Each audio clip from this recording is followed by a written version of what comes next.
প্রিয় ভাইরা আমার, এই যে মাসটা চলছে আগস্ট মাসের 14 রাত, দিবাগত রাত।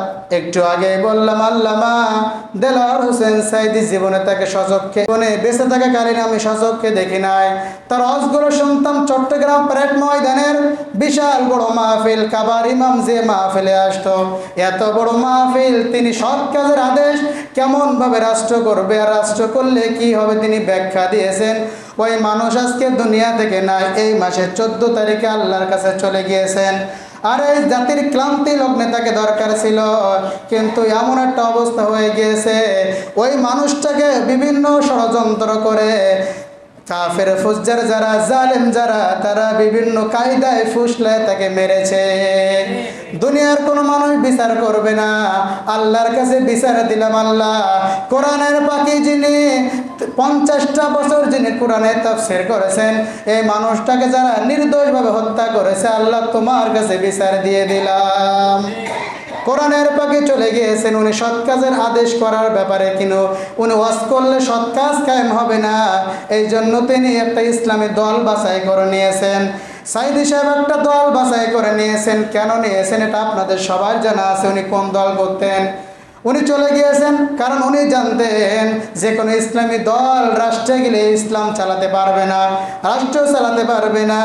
যে দলটা রাষ্ট্রে নিয়ে গেলে দেশ চালাতে পারবে, সেই দলে তিনি যোগ দিয়েছেন। তিনি আজকে আমাদের মাঝে নাই। আল্লামা সাঈদী তুমি মরনি, শহীদ হয়েছ তুমি এটাই জানি, শহীদ হয়েছ তুমি এটাই জানি। ঠিক না বেঠিক? আর আমার চোখ দিয়ে পানি এসেছে যেদিন উনি মারা গিয়েছে ফজরের সময়, আমি মোনাজাত করতে পারি নাই, আমার চোখ দিয়ে ভাড়ের মতো পানি পড়েছে। আমি গিয়েছিলাম পিরোজপুরের জমিনে তার জানাজায় অংশগ্রহণ করার জন্য। আর মানুষ তারা কি ভালোবাসে, আপনি মুসলিম বাদ দেন, তার বিরুদ্ধে যিনি আদালতে সাক্ষ্য দিয়েছিল ওই ব্যক্তি তার জানাজায় এসেছিল, হিন্দুরা তার জন্য কেন্দ্রেছে। আমি দেখেছি তার জানাজায় লক্ষ লক্ষ মানুষ উপস্থিত হয়েছে। এই মানুষটা যদি শহীদ না হতো, এই মানুষটা আল্লাহর প্রিয় মানুষ না হলে এই মানুষটা জানাজায় এত মানুষ হতে পারে না। জোরে বলেন ঠিক না ভাই? ঠিক। আল্লামা সাঈদী তুমি মরনি, শহীদ হয়েছ তুমি এটাই জানি, শহীদ হয়েছ তুমি এটাই জানি। কারাগারে কাটালে 13টি বছর, বাতিল কেঁপেছে তোমায় দেখে থর থর। ঠিক না বেটি? কারাগারে কাটালে 13টি বছর, বাতিল কেঁপেছে তোমায় দেখে থর থর। তুমি যে ছিলে মোদের নয়ন মনি, শহীদ হয়েছ তুমি এটাই জানি, শহীদ হয়েছ তুমি এটাই জানি। দেহ মাঝে যতদিন ছিল তব প্রাণ, বলেছিলে তুমি সেই প্রভুরই কালাম। জোরে বলেন ঠিক না বেটি? আজীবন মৃত্যুর আগ পর্যন্ত জেলখানায় বসে তিনি লেখার মাধ্যমে দিন প্রচার করে গিয়েছেন।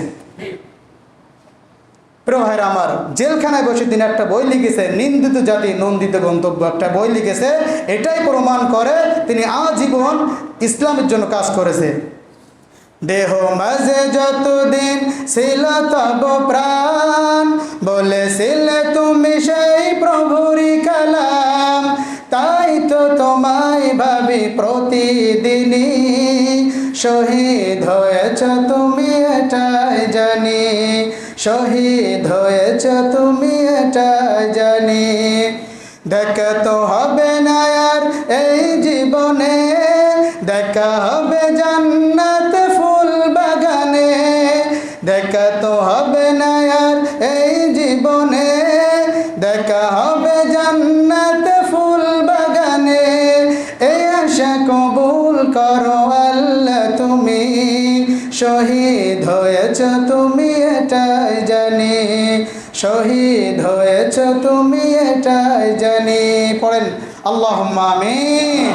প্রিয় ভাইরা আমার, আল্লাহ তাআলা কোরআনে নিজেই বলেছেন, ফামা বাকাতা আলাইহিমুস সামাউ ওয়াল আরদ, এমন কিছু মানুষ মারা যায়, আসমানও কাঁদে না, জমিনও কাঁদে না। তার মানে বোঝা যায় এমন কিছু মানুষ আছে তারা মারা গেলে আসমানও কাঁদে, জমিনও কাঁদে। আসমান যখন কাঁদে বৃষ্টি হয়, আসমান যখন হাসে তখন বিজলি চমকায়। আমরা দেখেছি পিরোজপুরের জমিনে লক্ষ মানুষ আমরা পানিতে ভিজেছি। এই যে পাঞ্জাবিটা আপনারা দেখছেন, ওই দিন আমার এই পাঞ্জাবিটা গায়ে ছিল, এই পাঞ্জাবি ভিজে গিয়েছিল, এই পাঞ্জাবি গায়ে শুকায় গিয়েছিল। এমন বৃষ্টি হয়ে গেছে ওই মাঠটা পানিতে প্রায় 1 হাত বুড়ে গিয়েছে। ঢাকা শহর ভূমিকম্প দিয়ে উঠেছে। তার মানে বোঝা যায় উনি মারা গিয়েছে, উনি আল্লাহর ওলি ছিল, জীবন্ত ওলি ছিল। সাইদি সাহেব এমন একজন ব্যক্তি যিনি বাতিলের সামনে হক কথা বলতে তার বিন্দু পরিমাণে বুক কাঁপে না। প্রিয় ভাইরা, আমার এদেশে অনেক হুজুর দেখেছি যারা মানে বাতিলের সামনে গিয়ে হক কথা তুলে ধরা সেই সাহস তাদের কলিজায় হয় না। আমার এই সোনার বাংলায় যে সংসদ আছে, এই সংসদে যাওয়ার জন্য একটা স্পিকার থাকে, স্পিকারের সম্মানার্থে মাথা নিচু করে যাওয়া লাগে। সাইদি সাহেব প্রথম গিয়ে বলেছে আমি প্রথম শিরকের দুর্গে আঘাত করেছি। আমি গিয়ে দেখেছি স্পিকারের সম্মানে মাথা নত করা লাগে, এটা তো সম্পূর্ণ শিরিক। কোনো মুসলমান আল্লাহ ছাড়া কারোর কাছে মাথা নত করতে পারে না। আমি প্রথমে গিয়েই এই শিরিকের বিরুদ্ধে আঘাত করেছি। আমি সংসদের নিয়ম অনুযায়ী সিস্টেমগুলো জেনে নিয়ে আমি বলেছি আপনি স্পিকার, আপনার সম্মান আছে, আপনার মর্যাদা আছে, কিন্তু আমরা যা এসেছি আমাদের সম্মান আছে, মর্যাদা আছে। এই মাথা আপনার সামনে নত হতে পারে না, এই মাথা আল্লাহর সামনে নত হবে। সংসদের নিয়ম অনুযায়ী আমি বিল পাস করেছি, আল্লাহ তাআলা বিলকে কবুল করে নিয়েছে। বাংলার সংসদ আজীবন শিরক মুক্ত হয়ে গিয়েছে। সুবহানাল্লাহ বলেন। আজীবন এই বাংলাদেশ যতদিন থাকবে ইনশাআল্লাহ বাংলাদেশের সংসদে মাথা নত নামক শিরকটা জীবনে করা লাগবে না কারণ। প্রিয় ভাইরা আমার, তাহলে একটা শিরিক বন্ধ হলো। এভাবে যদি হাজারো শিরিকের বিরুদ্ধে ওখান থেকে আইন পাস হয়, এই মানুষ ইচ্ছায় অনিচ্ছায় সবাই মানতে বাধ্য।